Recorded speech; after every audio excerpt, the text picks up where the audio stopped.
આપનું સ્વાગત છે। પવિત્ર શ્રાવણ માસ નજીક આવી રહ્યો છે ત્યારે પશ્ચિમ કચ્છ બોર્ડર રેન્જ વિસ્તારમાં ગેરકાયદેસર જુગારની પ્રવૃત્તિઓ પર લગામ કસવા માટે પોલીસ તંત્ર હરકતમાં આવ્યું છે। Border range IG Chirag Koradia, police અધિક્ષક સાગર બાગમાર તથા નાયબ પોલીસ અધિક્ષક સાગર સાબડા તરફથી મળેલ ખાસ સૂચનાઓની ભચાઉ પોલીસ સ્ટેશનના પીઆઈ ડીડી ઝાલાના પ્રત્યક્ષ માર્ગદર્શન હેઠળ ભચાઉ પોલીસે મોડી રાત્રે એક સફળ દરોડાની કામગીરી પાર પાડી છે।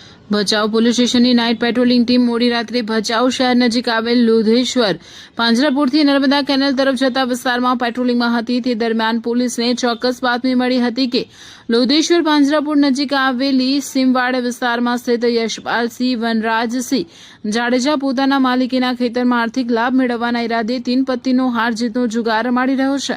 બાતમીના આધારે પોલીસે કોઈપણ પ્રકારની તક આપ્યા વગર તાત્કાલિક ઘેરાબંધી કરીને દરોડો પાડ્યો હતો। દરોડા દરમિયાન વાડીમાં મંડળી જમાવીને જુગાર રમી રહેલા 8 શખ્સોને રંગે હાથ ઝડપી પાડવામાં આવ્યા હતા। ધરપકડ કરાયેલા આરોપીઓ યશપાલસિંહ વનરાજસિંહ જાડેજા, કુલદીપસિંહ ભીખુભા જેઠવા, આશિષ નટવરલાલ રાઠોડ, છત્રપાલસિંહ ધનરાજસિંહ જાડેજા, હરપાલસિંહ સુરુભા જાડેજા, પ્રહલાદસિંહ નરેન્દ્રસિંહ જાડેજા, વશરામ નાથા ગાદલિયા, વિશ્વજીતસિંહ હરદેવસિંહ ઝાલા। કબજે કરાયેલ મુદ્દામાલ પોલીસે દરોડા સ્થળ પરથી નીચે મુજબનો મુદ્દામાલ જપ્ત કર્યો।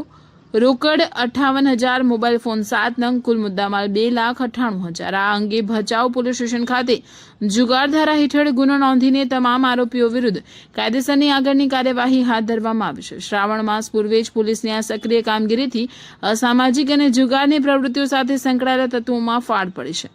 અહેવાલ વિપુલભાઈ ચૌધરી, રાધનપુર।